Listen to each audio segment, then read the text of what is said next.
बालेश्वर जिला काष्ठ कारीगर संघर कर्मकर्ता निर्वाचन संपन्न। सभापति हेले मंसूर एवं संपादक हेले राजेश शर्मा। बालेश्वर जिला काष्ठ कारीगर संघर कर्मकर्ता निर्वाचन सहमति भित्तिरे संपन्न हो जाइछि। पूर्वतन सभापति त्रैलोक्यनाथ महाराणा देहांत जोगु सभापति पद 2 वर्षरू अधिक समय धरी खाली पड़िथिला। संघर सदस्य माने एकाठी होई सहमति भित्तिरे सभापति भावे मंसूर अली एवं संपादक भावे राजेश कुमार शर्मा, उपसभापति भावे अजय कुमार महांती एवं युग्म संपादक भावे उमाकांत मिस्त्री, सह संपादक अनिरुद्ध सेनापति, कोषाध्यक्ष गणेश चंद्र सह एवं सह कोषाध्यक्ष भावे डंबरुधर दास को चयन करा जायछि। 4 वर्षर थरे संघर निर्वाचन हेबार नियम रही आसी। नवनिर्वाचित सभापति मंसूर अली जिलार समस्त काष्ठ कारीगर माने एकजुट होई संघ को शक्तिशाली करने को परामर्श देइछन्ति।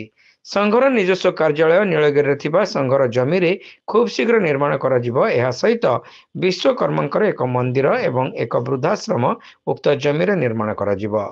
राज्य सरकार मात्राधिक बयस हो जाथिबा काष्ठ कारीगरଙ୍କ ପାଇଁ कौनसी स्वतंत्र आर्थिक एवं सामाजिक कल्याण योजना करिनथिबा बेले वरिष्ठ काष्ठ कारीगर चाहिए उक्त वृद्धाश्रम रही पारिबे एवं सेमानकु मागणा खाद्य वस्त्र संघ देव। एहा सहित सेमानकर देहांत हेले अंत्येष्टि क्रिया मध्य संघ करिबो बोली मंसूर सभापति मंसूर कहिसंती। हम दीर्घ 2.5 वर्ष 3 वर्ष हेला हम सभापति मारा पड़िथिले। तेणु बिना सभापति रे संघ आज 2.5 वर्ष 3 वर्ष गति कला। तेणु बाध्य होगी जिते ऊपर गवर्नमेंट लेवल ऑर्डर है कि आप इमिडिएट सभापति निर्वाचन करूँ। तेणु आज सभापति मूल उद्देश्य था सभापति निर्वाचन हवा। तेणु यही सभापति निर्वाचन मु आज पर्यंत दीर्घ 20 वर्ष है सेक्रेटरी पदवी रही आसुली। तेणु समस्त बंधु मोर सहपाठी जी अच्छा समस्त सहयोग से मैंने मत मत देले कि आप सभापति हूँ। तेणु समस्त को से मोर संघ तरफ समस्त को धन्यवाद जनाऊँ। मूल उद्देश्य रही आमर निजर गोटे सभागृह ना। तेणु सभागृह करने सकाशे मु बहुत बार कलेक्टर को अनुरोध करी आमको साहाय्य करना। तेणु बाध्य हो आम अल्प स्वल्प पैसा आम नीलगिरी गोटे जगह नहीं से गोटे आम वार्धक्य आश्रम करवा और भविष्य आशा अच्छी। उत्तर ओडिशा आमर विश्वकर्मा मंदिर ना। तेणु विश्वकर्मा मंदिर गोटे से निर्माण करने मोर मूल उद्देश्य रही।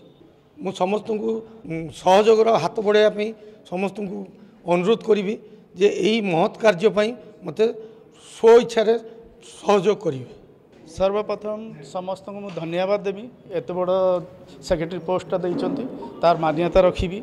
जी मोर शिल्पी भाई माने अछंती, कारीगर भाई माने अछंती, तांकर विभिन्न समस्या रोज तो से समस्या को चेष्टा करी सर्वप्रथम समाधान करने आ संघटा को आगू नहीं जीवी। आ गवर्नमेंट तरफ जहाँ फैसिलिटीज मिलूँ से सबू देवाई मुझे चेष्टा करी।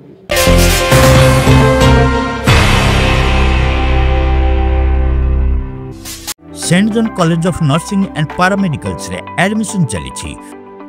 बैचलर ऑफ फिजियोथेरापी बा बीपीडी कोर्स पाई जोगाजोग करंतु।